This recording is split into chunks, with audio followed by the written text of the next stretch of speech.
ആ കാര്യത്തിൽ എനിക്കൊരു സംശയവുമില്ല. പക്ഷേ സനാതന ധർമ്മത്തെ കാലാകാലങ്ങളിൽ സംരക്ഷിക്കേണ്ട, കാരണം നമ്മൾ ഭരമേൽപ്പിച്ചവരാണ്, നമ്മൾ ചുമതല കൊടുത്തവരാണ് അവിടെ ഭരണത്തിൽ കയറിയിരിക്കുന്നത്. അത്തരത്തിൽ ശബരിമലയെ തകർക്കാൻ ശ്രമിച്ചുകൊണ്ടിരിക്കുന്ന ചിത്രശക്തികളെ തകർക്കേണ്ടത്, തളർത്തേണ്ടത്, അവരെ ആ ഫ്രെയിമിൽ നിന്നും ഇല്ലാതെയാക്കേണ്ടത് സനാതന ധർമ്മത്തിൽ വിശ്വസിക്കുന്ന ഓരോ മനുഷ്യന്റെയും, അത് മനുഷ്യത്വത്തിന്റെ ആവശ്യമാണ്. ആ മനുഷ്യത്വത്തിന്റെ ആവശ്യമായ സനാതന ധർമ്മത്തെ മുറുകെ പിടിച്ചുകൊണ്ട്, സനാതന ധർമ്മത്തെ ചേർത്ത് വെച്ചുകൊണ്ട്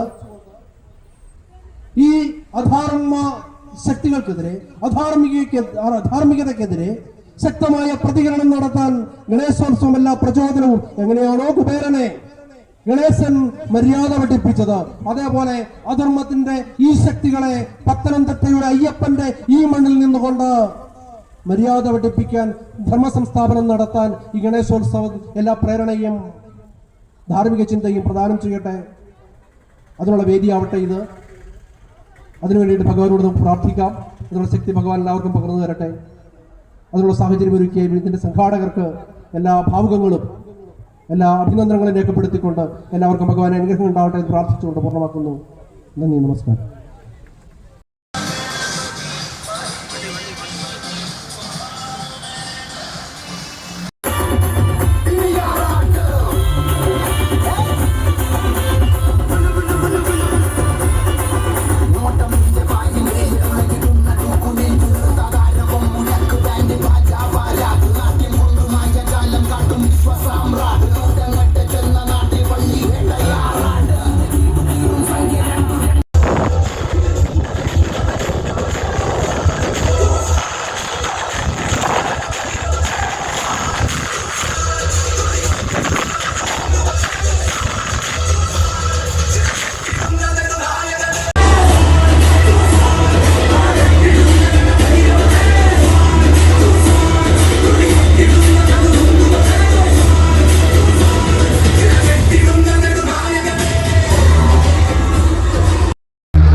ഇന്ത്യയെ പ്രതിസന്ധമാക്കി മാറ്റിക്കൊണ്ട് നടന്നുകൊണ്ടിരിക്കുന്ന ഗണേശോത്സവത്തിന്റെ പരിസമാപ്തി കുറിച്ചുകൊണ്ടുള്ള